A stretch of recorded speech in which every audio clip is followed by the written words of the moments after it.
28 октября средневзвешенный курс таджикского сомони к доллару США составил 10,21 сомони к $1. Курс сомони к рублю составил 0,16 сомони за 1 рубль. Курс сомони к евро составил 10,23 сомони за 1 евро.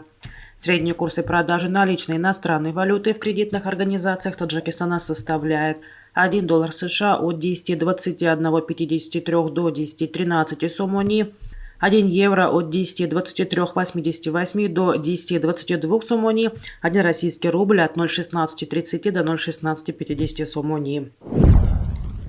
Мировые цены на нефть в пятницу утром снижаются примерно на 1% после заметного роста в течение 3 дней. Цена на нефть марки Brent составила $94.05 за баррель, марки WTI $87.95 за баррель.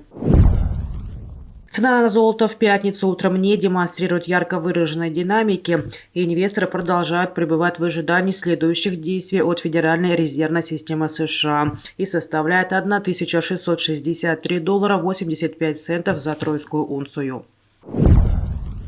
Задолженность Баркит Оджи за счет неоплаченной электроэнергии Сантудинской ГЭС-1 достигла свыше 2 миллиардов 545 миллионов сомони. Об этом сообщается на сайте ОАО «Сантудинская ГЭС-1». В аналогичном периоде прошлого года размер этой задолженности составил 2 миллиарда сомони. Отмечается, что с начала 2022 года Баркит Оджи получил от этой совместной российско-таджикской станции около 1,2 миллиарда киловатт-часов электроэнергии. Средний уровень оплаты с начала 2022 года составил всего 33% от стоимости поставленной Баркит Оджи электроэнергии. Ежесуточная выработка электроэнергии Сантудинской ГЭС в настоящее время составляет 6 миллионов киловатт-часов. Единственным покупателем электроэнергии Сантуды-1 является Баркит Оджи. Азиатский банк развития одобрил дополнительное грантовое финансирование в размере $43,2 миллионов для повышения безопасности и надежности дорожной сети на юге Таджикистана. Часть этой безвозмездной помощи будет направлена на расширение доступа женщин к социально-экономической деятельности, говорится в распространенном пресс-релизе АБР. Учитывая горный рельеф, отсутствие выхода к морю и тот факт, что другие виды транспорта остаются недостаточно развитыми, автомобильные дороги играют ключевую роль в перемещении людей и товаров в Таджикистане как внутри страны, так и за ее пределами, отмечает генеральный директор АБР по Центральной и Западной Азии Евгений Жуков. Он подчеркивает, что АБР предоставил всестороннюю помощь для улучшения ключевых международных дорожных коридоров. Сейчас мы работаем над укреплением внутренней дорожной сети. Это отвечает потребностям правительства, добавил Жуков. В релизе говорится, что дополнительный грант будет направлен на реабилитацию 40-километрового участка дороги от Акмазора до Бахтара в густонаселенной Хатнусской области на юге Таджикистана. Специалисты управления семеневодства и селекционных достижений Минсельхоза Таджикистана определили запас семенного фонда зернобобовых культур для посева в 2023 году. По их данным, запас семян этих культур составляет 86 823 тонны.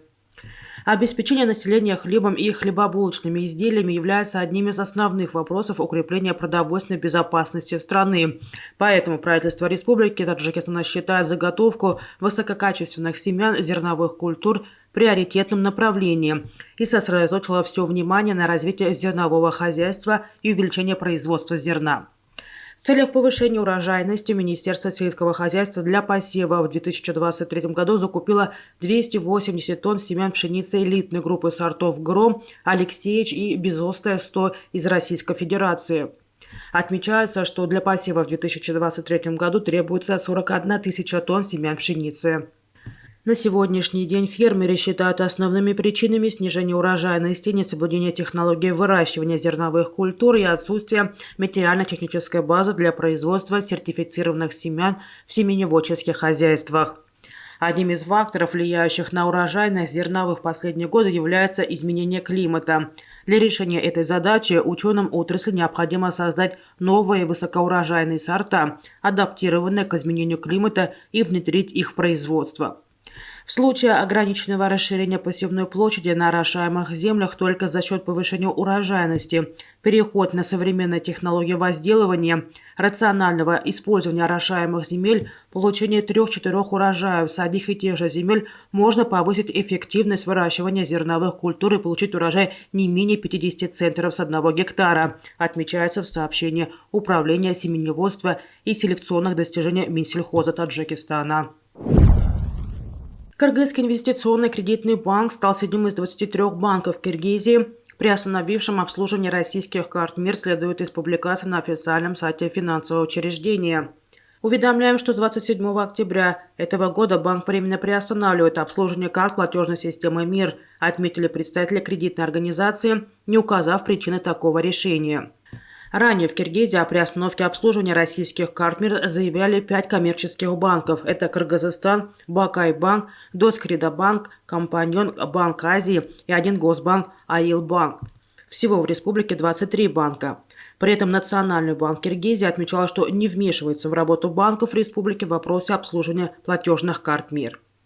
После заявления Минфина США о готовности вводить санкции за работу с платежной системой МИР, проблемы с использованием российских карт возникли во многих странах, в том числе в Турции, Вьетнаме, Казахстане, Киргизии, Узбекистане и Таджикистане.